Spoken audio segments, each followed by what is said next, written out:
মই বৰ্তমান উপস্থিত আছো কাছাৰ জিলাৰ উদাৰবন্দৰ যি এগ্ৰিকালচাৰ অফিচ, এই এগ্ৰিকালচাৰ অফিচত মই বৰ্তমান উপস্থিত আছো আৰু এতিয়া দিনৰ 11টা বাজি আছে আৰু এইটো হৈছে এগ্ৰিকালচাৰ ডিপাৰ্টমেণ্টৰ farmers information and advisory centre.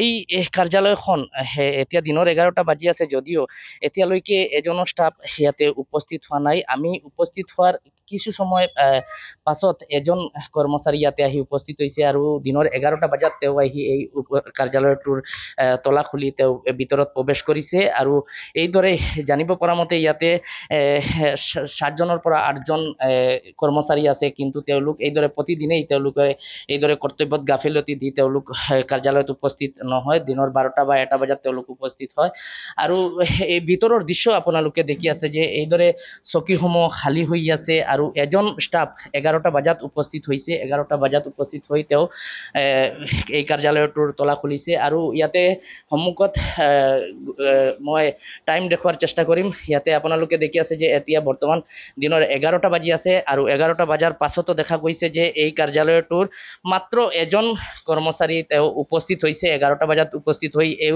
কাৰ্যালয়ৰ দৰ্জা তেওঁ খুলিছে আৰু জানিব পৰা মতে 7জনৰ পৰা 8জন কৰ্মচাৰী বিষয়া কৰ্মচাৰী ইয়াতে আছে, কিন্তু তেওঁলোক এতিয়ালৈকে উপস্থিত হোৱা নাই, এজনো উপস্থিত হোৱা নাই। মই ইয়াৰে যিজন কৰ্মচাৰী আছে মই তেওঁৰ মন্তব্য লোৱাৰ চেষ্টা কৰিম। দাদা, কি নাম আপোনাৰ?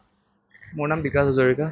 আপুনি কি মানে কোনটো পোষ্টত আছে ইয়াতে? মই এজ এ এক্সটেনশ্যন এছিষ্টেণ্ট। আচ্ছা, আপোনালোকৰ কাৰ্যালয়ত কেইজন মানে ষ্টাফ? 7জনৰ পৰা 8জনে আছে। টোটেল মই একজেক্টলি 8জন হ'ব নেকি, মই কাউণ্ট ভালকৈ কৰা নাই। কেইটা বজাত এই কাৰ্যালয়টো খুলিছে? মই 11টা বজাত আহিছোঁ। কিয় ইমান লেট কিয়? হয়, মোক মানে ফিল্ডৰ কাম থাকে। মই বৰ্তমান গৈছিলোঁ আপোনাৰ GP অফিচ পানগামৰ, ছেক্ৰেটেৰীক লগ কৰিবৰ কাৰণে লগ নাপালোঁ, মানে মিটিং এটাৰ কাৰণে। তাৰপিছত আহোঁতেতো অলপ দেৰি হ'বই। আচ্ছা, মানে এতিয়া মানে চৰকাৰী টাইমটো কেইটা বজাত অফিচটো খুলিব লাগে?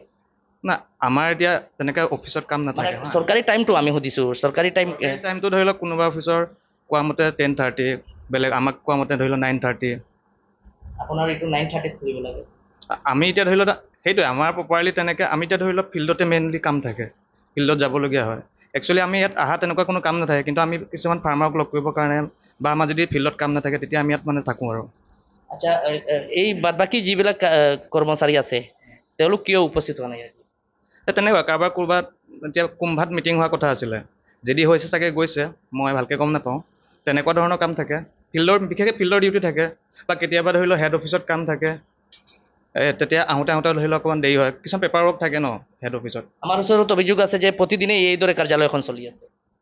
প্ৰতিদিনা মানে কি, এতিয়া ধৰি লওক আমাৰ যেতিয়াতো ফিল্ডত থাকিবলগীয়া হয়তো তেতিয়া আমাৰতো অফিচ কেতিয়াবা অফিচ বন্ধও থাকিব পাৰে, কাৰণ যদি আমি ফিল্ডত যাওঁ তেতিয়াহ'লেতো অফিচ বন্ধই থাকিব, বা অফিচৰ যদি ফিল্ডৰ কাৰোবাৰ ক'ৰবাত মিটিং চিটিং থাকে কৰি আহোঁতে খোলোতে দেৰি হ'ব পাৰে। আৰু কেতিয়াবা আমাৰ এনেকুৱাও ৰেকৰ্ড আছে আমি 8টাৰ পৰাও ফিল্ডত গৈ পেলাই কাম কৰোঁ, সেইখিনিতো আমাক কোনেও নোসোধে ন। আচ্ছা, আপোনাৰ কাৰ্যালয়ৰ কামটো কি? মোৰ ধৰি লওক কিছুমান মানে খেতিয়কৰ লগত আমি মানে ভাল সম্পৰ্ক ৰখা, খেতিয়কক বুজোৱা বা কেনেধৰণে কি কৰিব লাগে, কিছুমান প্ৰশিক্ষণ দিয়া। এৱাৰনেছ। কি ক'লে? মানে বিভিন্ন ধৰণৰ ট্ৰেইনিং দিয়া। ট্ৰেইনিং, বিশেষ ট্ৰেইনিং বুলি নকয়, মানে জাষ্ট মানে কৃষকৰ যদি কিবা প্ৰব্লেম আছে আমাক জনোৱা, বা আমি যদি কিবা কৰিব পাৰোঁ, আমাৰ যদি কিবা কিছুমান এৱাৰনেছ প্ৰগ্ৰেম থাকে তেখেতলোকক জনাব লাগে। তাৰপিছতে তেনেকুৱা ধৰণৰ কাম থাকে আমাৰ। মানে এতিয়া আজি কেইজন উপস্থিত হৈছে এতিয়ালৈকে?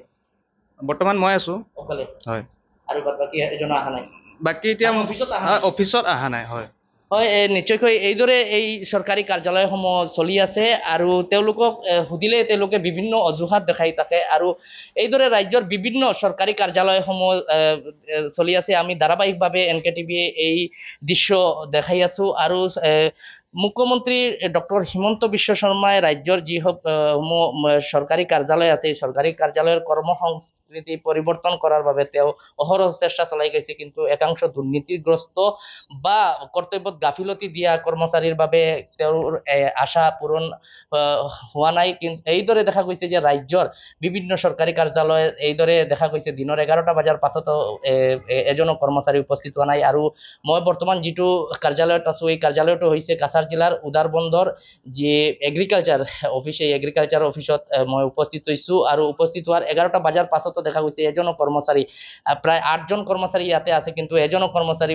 বৰ্তমানলৈকে 11টা বজালৈকে উপস্থিত হোৱা নাই। আমি অহাৰ কিছু সময় পাছত এজন কৰ্মচাৰী আহি তেওঁ কাৰ্যালয়ৰ তলাটো খুলি তেওঁ ভিতৰত প্ৰৱেশ কৰিছে আৰু স্থানীয় ৰাইজ তথা কৃষকসকলে অভিযোগ কৰা মতে তেওঁলোকে প্ৰতিদিনে এই কাৰ্যালয়খনত আহি উপস্থিত হয়, তেওঁলোকৰ বিভিন্ন কাম কাজ লৈ তেওঁলোক উপস্থিত হয়, কিন্তু উপস্থিত হৈ তেওঁলোকে কোনো বিষয়া বা কৰ্মচাৰীক নাপাই তেওঁলোক পুনৰ উভতি যাব লাগে হয়। আৰু এইদৰে দেখা গৈছে যে চৰকাৰী কাৰ্যালয়সমূহ চলি আছে ৰাজ্যৰ বিভিন্ন প্ৰান্তত।